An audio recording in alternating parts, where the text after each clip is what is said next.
புரட்சி தமிழர் கட்சியினுடைய தலைவர் தோழர் அருந்தமிழர் அவர்களை அழைக்கின்றேன். தேச மார்க்சிய கழகம் நடத்துகின்ற சாதி ஒழிப்பு போராளி தமிழ் தேசிய பொதுவுடைமை சிந்தனையாளர் ஐயா இரும்புரையார் அவர்களுடைய நினைவேந்தல் பொதுக்கூட்டத்திற்கு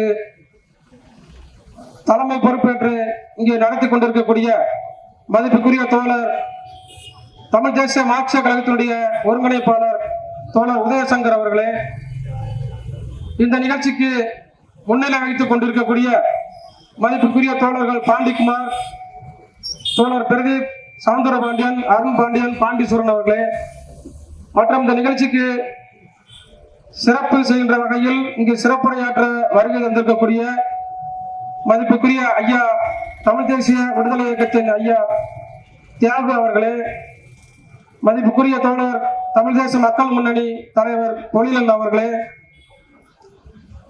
தமிழ் தேசிய மக்கள் முன்னணியுடைய ஐயா மீதா பாண்டியன் அவர்களே,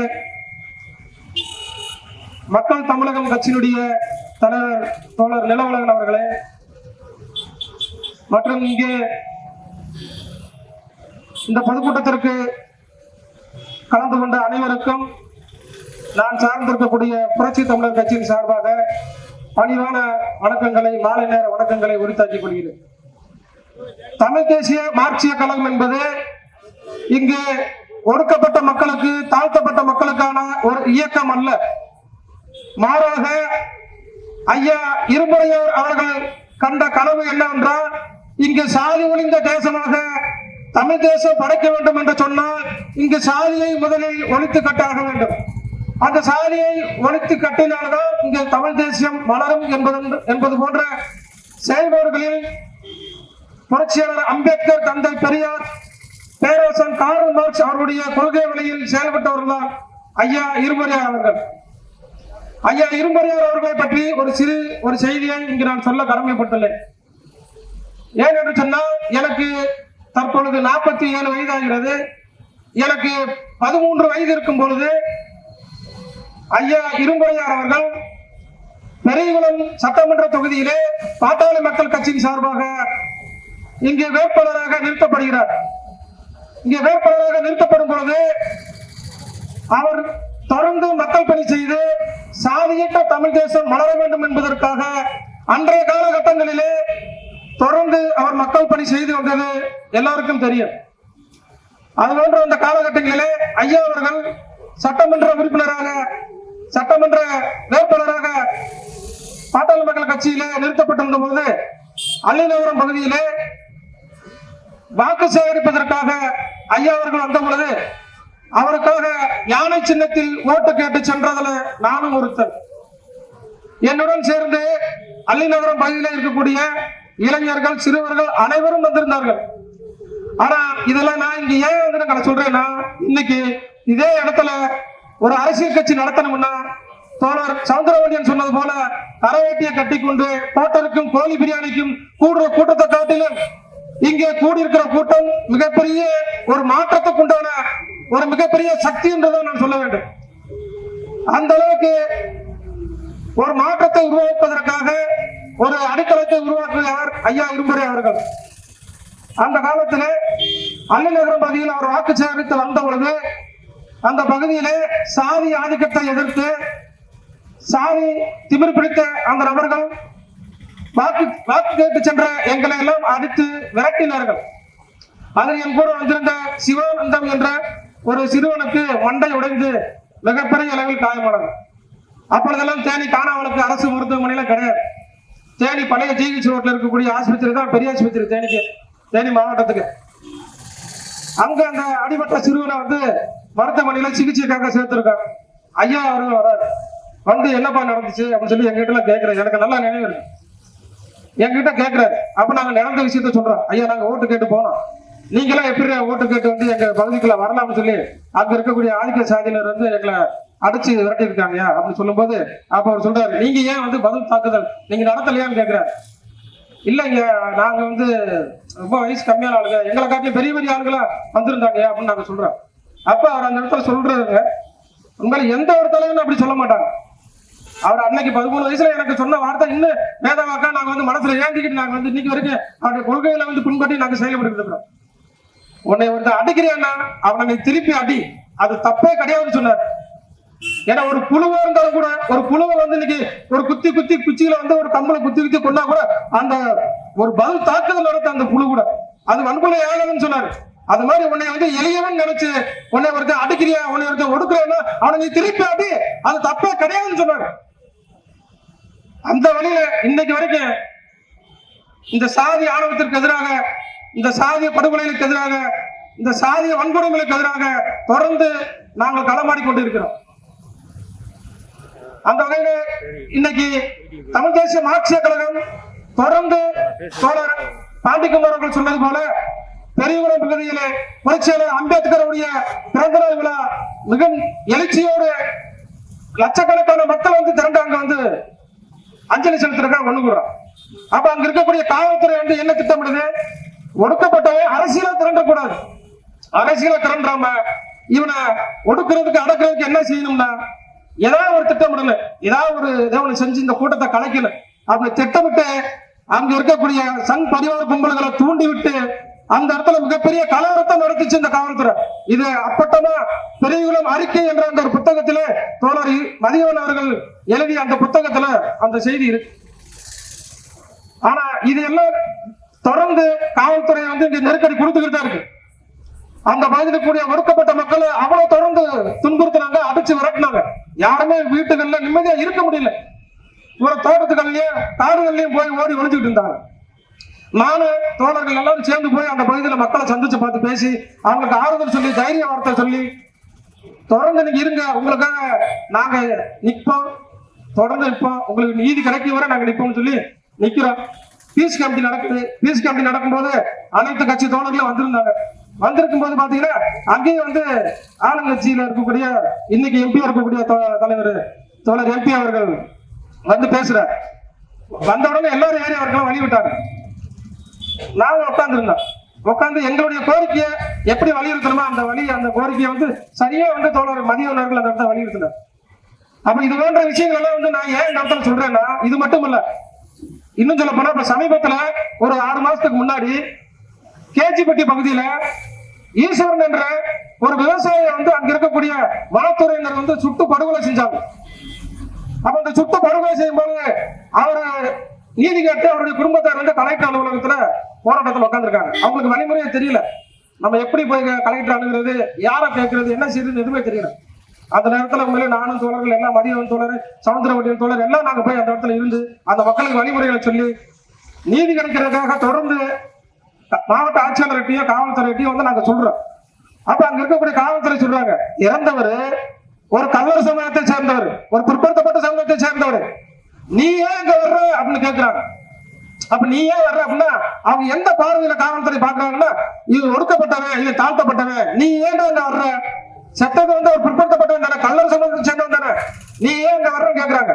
அப்ப நாங்க சொன்னோம், இறந்தது ஒரு மனுஷன், ஒரு மனிதாபிமான அடிப்படையில, மனிதநேய அடிப்படையில நாங்க வந்திருக்கோங்க. அப்ப இங்க சாதி கடந்து நாங்க வந்து பாதிக்கப்பட்டவங்க யாரா இருந்தாலும் சரி, சாதி கடந்து அந்த மக்களுக்கு நீதி கிடைக்கிறதுக்காக தொடர்ந்து நாங்க பாடுபட்டு போராட்ட காலத்துல நாங்க நிக்கிறோம். அப்ப சாதி புத்தி எங்க இருக்கு? இங்க இருக்கக்கூடிய காவல்துறை இருக்கு சாதி புத்தி, இங்க இருக்கக்கூடிய அரசியல்வாதிகள் இருக்கு சாதி புத்தி. நீ கேவலமா இல்லையா, வெக்கமா இல்லையா? ஆனா இதெல்லாம் கேட்டா தொடர்ந்து எங்க மேல வழக்கு, நீ தொடர்ந்து வழக்கு போடு, நீ தொடர்ந்து எங்க மேல வந்து எங்களை நீ சிறைப்படுத்து. எதுக்கு நாங்க அஞ்ச போறது கிடையாது, எதுக்கு நாங்க அஞ்ச போறது கிடையாது. இன்னைக்கு மாரிமுத்து மகாலட்சுமி அப்படின்ற ஒரு இரட்டை படுகொலை பெரிய மிகப்பெரிய ஒரு பிரளயத்தை ஏற்படுத்துச்சு. 3 மாவட்ட எஸ்பியை கொண்டு வந்து அங்க குமிச்சிருந்தாங்க. மாரிமுத்து மகாலட்சுமி படுகொலைக்கு இதே தொடர்ந்து நீதி கேட்டு 15 நாட்களாக அவங்களுடைய பிரேயத்தை வாங்காம அவர்களுக்கு நீதி கேட்டு போராடிய இயக்கம் தமிழ் தேசிய மார்க்சிய கழகம். அதே மாதிரி இன்னைக்கு கேஜிப்பட்டி பகுதியில இப்ப சமீபத்தில் நடந்தது, ஒரு 2-3 மாசத்துக்கு முன்னாடி அங்க ஒரு தாழ்த்தப்பட்ட அருந்ததி சமூகத்தை சேர்ந்த கிருஷ்ணகுமார் என்றவர் வந்து கூலி வேலைக்கு போன இடத்துல தோட்டத்து வேலியில மின்சாரத்தை பாய்ச்சி அந்த இடத்துல மாடு தண்ணி குடிக்க போன இடத்துல ஒரு மாடு செத்து கிடந்துச்சு. அந்த மாடு வந்து சரி தூங்கிக்கிட்டே இருக்கு நினைச்சு அவர் கிருஷ்ணகுமார் வேலை பார்த்துட்டு இருக்காரு. ஆத்துல போய் தண்ணி மோந்துட்டு வந்து குடத்தை வச்சுட்டு டூ வீலர்ல ஏறி போறதுக்காக வண்டி எடுத்து ஸ்டார்ட் பண்ணிருக்காரு. அப்படி ஏறும்போது அந்த வேலி வந்து அவர் காலில் டச்சாயி அவர் காலில் அடிபட்டு இறந்து போயிட்டார். அதே இடத்துல பாத்தீங்கன்னா மாடு அந்த மனுஷன் 2 பேருமே ஒரே இடத்துல இறந்து கிடக்குறாங்க.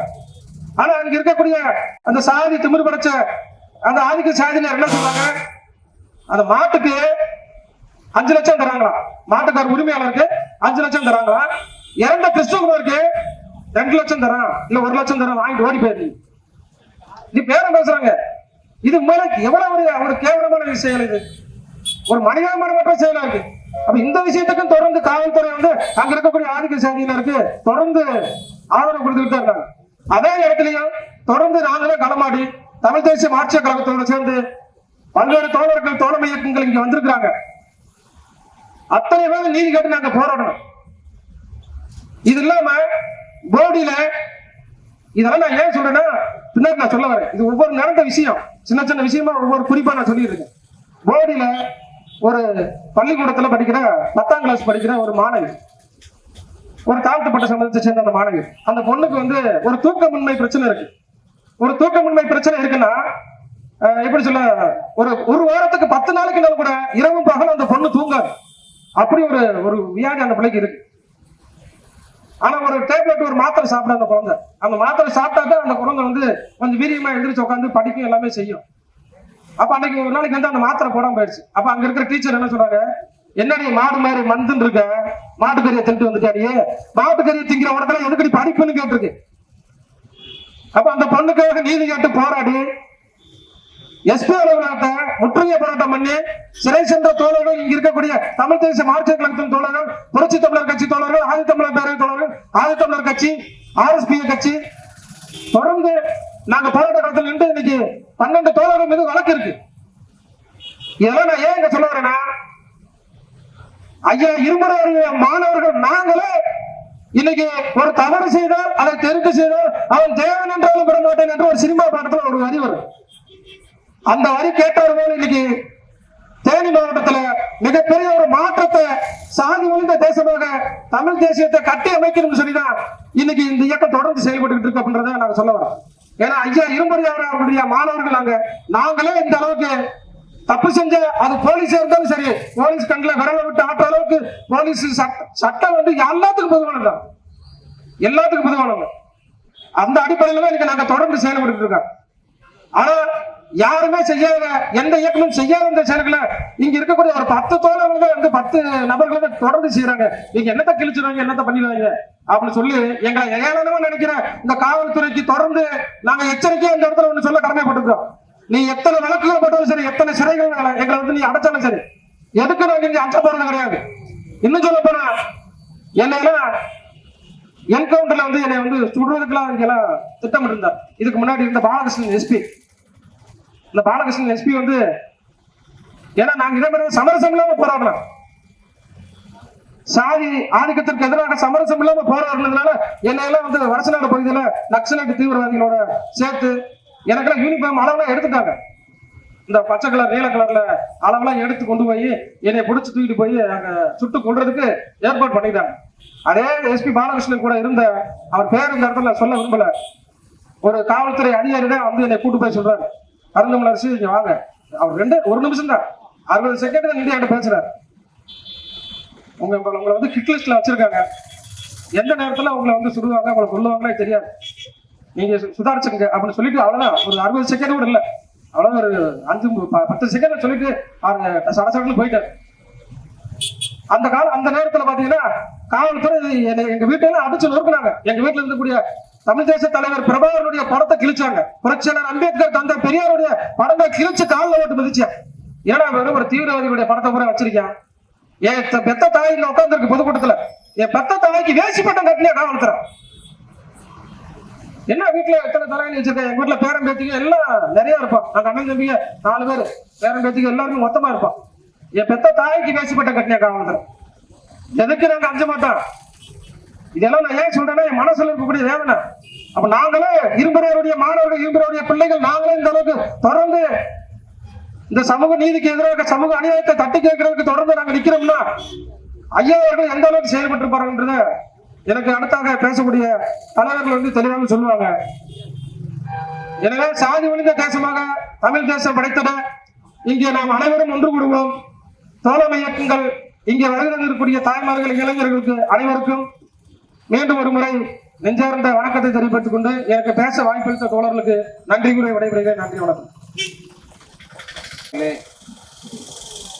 இந்த நினைவேந்தல் நிகழ்வில் ஐயா இருமுறை குணசேகரன் அவர்களின்